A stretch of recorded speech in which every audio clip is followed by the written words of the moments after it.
C'est 27 associations en France qui sont fédérées et une fondation qui s'occupe du mal-endettement, du surendettement, et qui fait donc de la prévention et de l'accompagnement des gens qui sont en précarité financière. L'inclusion, on parle de l'inclusion pour handicap, de l'inclusion pour minorités, etc.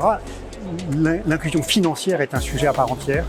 Il est mal connu, il est mal abordé, il n'y a pas d'éducation budgétaire, ça n'existe pas. Et les gens qui sont en situation d'exclusion financière ne l'expriment pas, c'est considéré comme une forme de handicap, considéré comme quelque chose d'indicible.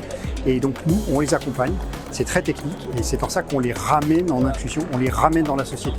Quand vous êtes surendetté, vous êtes sorti de la société. Ce sont des gens qui sont en situation de mal-endettement, qui ne font plus face à leurs échéances. Alors on pense tout de suite la banque, le crédit à la conso, c'est vrai, c'est ça, mais pas que. C'est mon loyer, c'est ma facture d'énergie. Et on a une période qu'on connaît actuellement d'inflation qui met tous ces budgets qui étaient déjà difficiles, les met dans des situations qui deviennent critiques. On va faire de l'éducation budgétaire, on va aider à la restructuration de l'endettement, quitte à parfois passer par la commission de surendettement à la Banque de France. Il faut savoir qu'il y a plus de 700 000 personnes qui aujourd'hui sont allées voir la Banque de France et qui sont sous protocole. Donc on a une réalité qui va de l'accompagnement dès le début jusqu'à la situation très dure avec les huissiers qui viennent saisir, etc. Ça exige une grande spécialité, c'est très technique de faire de l'accompagnement budgétaire. C'est un mélange d'empathie et de technicité. Et donc c'est tout ce qu'apporte Crésus avec des différents piliers et de l'innovation. Parce qu'on parle d'accompagnement individuel, ce qu'on fait beaucoup.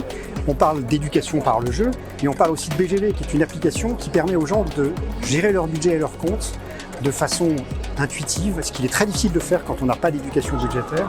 Et donc pour les aider à suivre leur budget, à suivre leurs dépenses et à comprendre les aides auxquelles ils ont droit. 700 aides, grâce à des connexions au système des gouvernements, on est capable d'avoir cette réponse-là. Donc c'est un mélange de je suis aidé pour fabriquer mon budget, je suis aidé pour le suivre, je suis aidé pour savoir si mes revenus peuvent être améliorés par un sombre d'aide.